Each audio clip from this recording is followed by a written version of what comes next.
기하급수적으로 악화되는 돈을 벌기 위해서 기하급수적으로 더 열심히 일하는 것은 바로 노예의 길과 다름없습니다. 그래서 저희는 현금과 국채 대신 대차 대조표에 넣을 적절한 자산 조합을 찾기 시작했습니다. 이 과정에서 비트코인과 BJ 보야 파티가 작성한 멋진 글을 발견했습니다. 장문의 아티클로 처음 공개된 비트코인 낙관론은 수학, 컴퓨터과학, 경제학, 철학, 정치학, 공학을 아우르는 박식한 저자가 우아하고 통찰력 있게 풀어낸 지적 여행의 결과물입니다. 보야 파티는 명확하고 간결한 방식으로 화폐의 이론, 비트코인의 구조, 비트코인이 금과 법정화폐보다 우월한 이유, 그리고 비트코인이 인류 문명에 이바지할 수 있는 가능성을 제시합니다. 우리 주변에는 2011년, 2015년에 비트코인을 처음 알았지만 그 가치를 전혀 몰라서 아무것도 하지 않았던 사람들, 2017년에 비트코인을 200만원, 300만원에 샀었지만 5배, 10배 올라서 대박이라면서 낼름 팔아버린 사람들을 가끔 볼 수 있습니다. 그리고 그들은 늘 이런 말을 하죠. 아, 그때 내가 100만 원만 사놓고 그냥 잊고 지낼걸. 아, 진짜 아쉽네. 에휴, 1000만 원만 그냥 버리는 돈 셈 치고서 냅뒀으면 완전 인생 역전인데. 이런 얘기들을 하죠. 그런데 여러분, 이런 말을 하시는 분들은 절대 잊고 지내지 못하고 10년, 5년 냅두지 못합니다. 왜냐? 믿음이 없는 무언가의 가격이 미친 듯이 오르면 사람은 누구나 흥분되는 동시에 언제든 다시 쏟아내릴 거라는 불안감에 익절이란 단어를 걸고 매도하게 되어 있으니까요. 그리고 한동안 해피엔딩으로 사고 싶은 것도 사고 맛있는 것도 먹고 여행도 가고 그렇게 승리에 도취되어 지내죠. 그리고 가격을 봐도 자신이 판 가격보다 계속 떨어지는 모습이 나오니까 역시 그때가 타이밍이었네. 타이밍 기가 막혔다. 이런 말들을 하면서 약간의 아쉬움조차 지우고 다른 투자에 집중하게 되죠. 그러다 몇 년 뒤 어느 날 뉴스에서 우연히 그 자산의 가격이 사상 최고가를 찍고 점점 호재들이 쏟아지고 판이 커지고 자신이 판 가격은 어깨가 아니라 무릎도 발목도 아닌 엄지발가락 발톱 수준이었다는 걸 깨닫고 엄청난 자괴감이 밀려드는 저주에 걸리고 맙니다. 이게 바로 현재 비트코인을 가볍게 여기고 함부로 대한 사람들의 상황입니다. 결국 이들이 이런 저주에 걸린 건 비트코인을 늦게 알아서가 아닙니다. 그들은 대부분의 사람들보다 비트코인을 빨리 알았지만 잘 몰랐고 정확히 몰랐으며 제대로 알아보려고 하지도 않았다라는 거죠. 그러니 모든 판단의 기준이 요동치는 가격에 집중돼서 아무 의미 없는 원화나 달러로 표시되는 그놈의 법정화폐 숫자에 놀아나서 소중한 비트코인을 함부로 팔고 언제든 다시 살 수 있고 언제든 더 많은 수량을 늘릴 수 있다는 착각에 빠져버리게 된 겁니다. 그래서 저는 늘 비트코인 지금 사면 늦은 게 아니냐는 이야기를 하시는 구독자님들께 언제 샀느냐, 평단가가 얼마냐는 중요한 게 아니며 얼마나 정확히 이해했고 확신을 갖고 있으며 얼마나 오랫동안 보유할 수 있는가가 가장 중요한 핵심이라고 설명드리면서 현재의 그 방향성을 최대한 집중하고 오랫동안 지속적으로 모아가면서 큰 규모의 자산을 만드시라고 설명드립니다. 자, 그럼 비트코인이라는 장기적 우상향 구조를 갖고 있는 글로벌 화폐 혁명의 대상을 우리가 정확히 이해하기 위해선 무엇을 해야 할까요? 저는 그 과정의 핵심은 정확한 메시지를 전달하는 좋은 서적과 채널들을 발견하고 그 안에 담긴 메시지들을 통해서 비트코인에 대한 지식을 차곡차곡 쌓아가는 거라고 생각합니다. 비트코인 사이클에 따라서 얼마가 되면 일단 팔라면서 매매를 부추기지 않고 알트불장 온다면서 비트코인 매도를 유도하지 않으며 비트코인을 지속적으로 모아갈 수 있는 정확한 정보와 확신을 주는 그런 책과 영상들을 지속적으로 보는 게 가장 중요한 핵심이라고 생각하는 거죠. 그럼 여러분은 비트코인에 대해서 아무것도 모르는 사람, 어설프게 알고는 있지만 엉뚱한 이야기에 혹하거나 가끔씩 멘탈이 흔들리고 매매의 유혹에 빠지면서 익절을 논하고 사이클을 논하면서 타이밍 매매를 시도하려고 하는 사람들에게 어떤 책을 권하십니까? 저는 가장 먼저는 사이페딘 아머스가 쓴 달러는 왜 비트코인을 싫어하는가, 더 피아트 스탠다드 이 두 권을 추천합니다. 이 책은 일단 대부분의 비트코이너, 비트맥시들의 절대 불면 원픽이고요. 그리고 저는 비트코인의 모든 것을 좀 더 쉽고 압축적으로 화폐와 비트코인의 기원부터 비트코인이 왜 좋은 화폐가 될 수밖에 없는지에 대한 명확한 이유들을 순차적으로 설명해주고 이런 화폐 혁명의 과정에 많은 사람들이 갖고 있는 비트코인에 대한 오해와 현실적인 리스크들을 비트코인은 어떻게 극복하고 있는지를 정확하게 설명해주는 책 비트코인 낙관론을 여러분께 소개해드립니다. 이 책은 BJ 보야 파티라는 구글 초창기 스타트업 시절 멤버가 2011년 비트코인을 발견하고 비트코인의 세계에 빠져들어서 집요하게 연구하고 정리했던 글들을 2017년 일반인들을 위해서 비트코인 낙관론이라는 제목으로 엮어냈습니다. 그리고 우리나라에서는 비트코인을 쉽고 재미있게 설명해 주시는 제가 좋아하는 유튜버이자 비트맥시 1분 비트코인님이 역자로 고생해 주셨고요.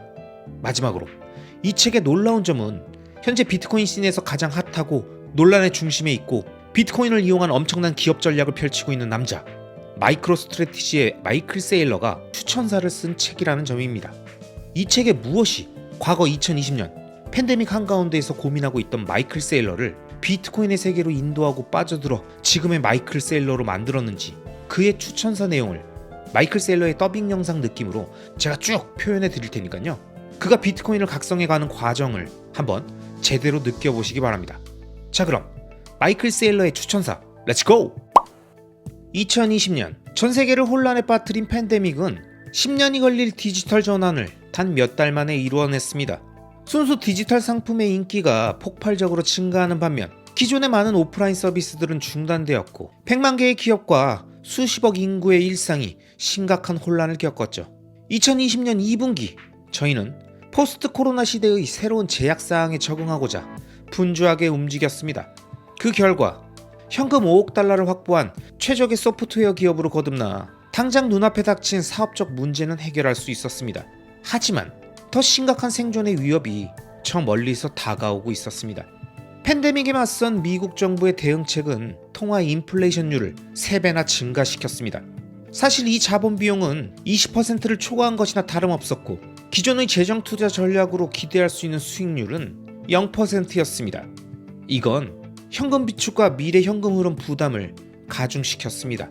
안정적이고 수익성이 높은 가치주가 통화 인플레이션보다 훨씬 저조한 성장률을 기록한다면 가치 저장 수단의 역할을 하지 못해서 투자 커뮤니티에서 곧바로 외면받게 됩니다. 심각성은 낮았지만 사실 이 문제는 팬데믹 이전부터 10년 동안 존재해왔죠. 2010년부터 10년간 통화 인플레이션율은 약 7%였으며 투자자들은 수단과 방법을 가리지 말고 이 비율을 넘어선 현금 흐름을 만들라면서 CEO와 CFO를 끊임없이 압박했습니다. 이는 보통 부채를 끌어안고 모든 잉여 현금 흐름을 활용해서 주식을 사들이거나 부채와 자기 자본을 활용한 인수합병을 통해서 매출과 기대 수입을 기준 수익률보다 높게 성장시키는 것을 의미했습니다. 그러나 이러한 인수합병의 효과는 장기적으로 희석되는 경향이 있었으며 경영진은 인수기업 통합에 힘쓰면서 되려 핵심 비즈니스엔 집중하지 못했습니다. 각 사업이 빚더미에 앉게 되거나 더 이상 인수할 대상이 없어지면서 결국 이러한 방법도 한계에 다다르게 되었습니다.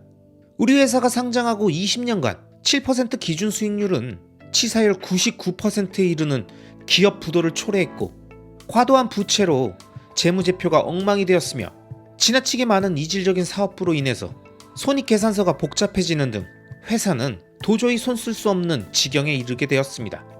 2020년 2분기 기준 수익률이 3배로 뛰었을 때 우리는 더 이상 이 인플레이션의 굴레에서 버틸 수가 없었습니다.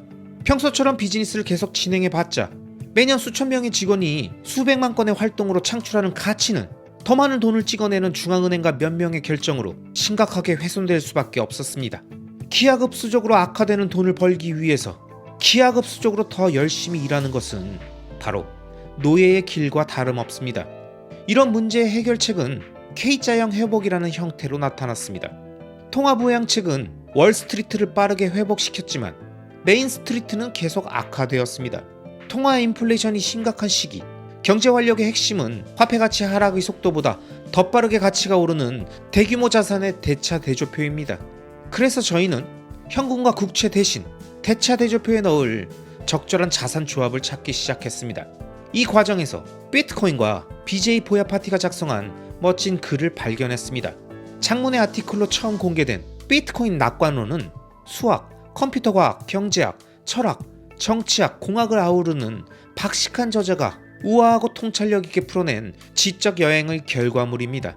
2020년 3월 이후 세상에는 기술에 기반한 새로운 화폐가 필요하다는 것이 확실해졌습니다.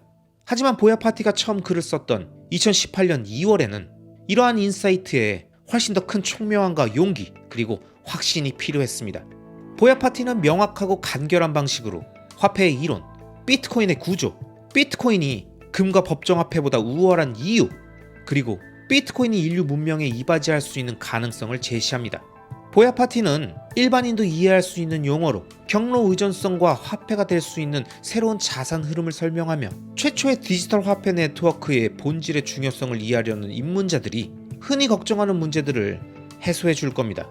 저는 비트코인 낙관론을 접하자마자 바로 빠져들었으며 비트코인을 알리고 앞으로 나아가야 할 방향을 고민하면서 회사의 모든 임원과 이사들에게 이 책을 권했습니다.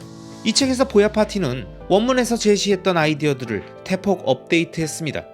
2020년 3분기 마이크로 스트래티지는 주요 재무 준비 자산으로 비트코인을 채택하며 비트코인 스탠다드로 전환한 최초의 상장 기업이 되었으며 실제로 수십억 달러의 비트코인을 매입했습니다.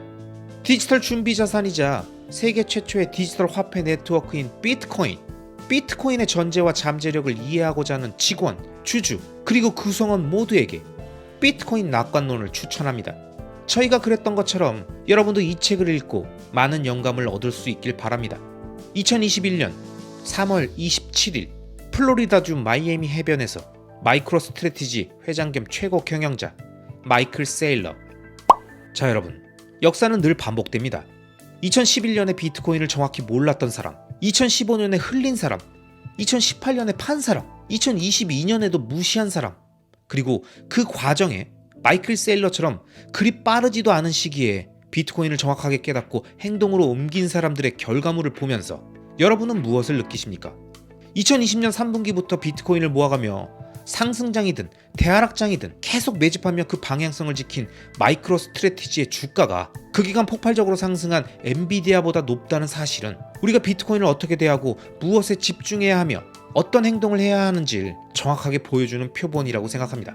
그렇기 때문에 저는 앞으로도 계속 구독자 여러분들께 비트코인을 이해하기 좋은 서적들과 현인들의 이야기를 쉽고 재미있게 전달해 드리겠습니다. 오늘 영상에서 소개해드렸던 비트코인 낙관론은 대한민국에서 유일한 비트코인 온리 커뮤니티 포우에서 출판해 주신 책이니까요. 당연히 각종 인터넷 서점에서 구매하실 수 있고 비트코인 라이트닝 월렛을 사용하시는 분들은 사토시로 결제하는 사토시 마켓을 통해서 쉽고 빠르게 구매해 보실 수 있으니까요. 한번 경험해 보시길 추천드립니다. 이 책의 역자인 1분 비트코인님의 채널에 라이트닝 월렛 사용법과 비트코인 낙관론의 오디오북도 있으니까요. 이 책과 함께 잘 활용해 보시면 큰 도움이 되실 겁니다. 아시겠죠? 그럼 오늘도 끝까지 시청해 주신 모든 구독자님들을 리스펙합니다.